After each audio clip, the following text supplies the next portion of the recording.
Orang tua kalian bilang nyari duit zaman kita lebih gampang, itu mereka keliru total. Gen Z itu lahir di dunia ini sejarah-sejarah ya by the way.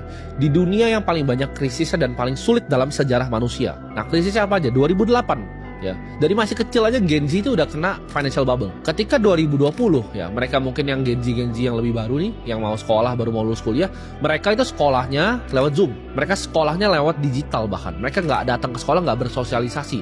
Dan waktu itu ketika COVID juga, ini gue ngomongin di Indonesia ya, sistem pendidikannya juga dirusak dengan nggak adanya ujian nasional. Ini generasi paling sulit dalam sejarah manusia, apalagi di Indonesia. Selama kita merdeka ini generasi paling sulit di Indonesia. Kenapa? Krisisnya tuh paling banyak terjadi ya.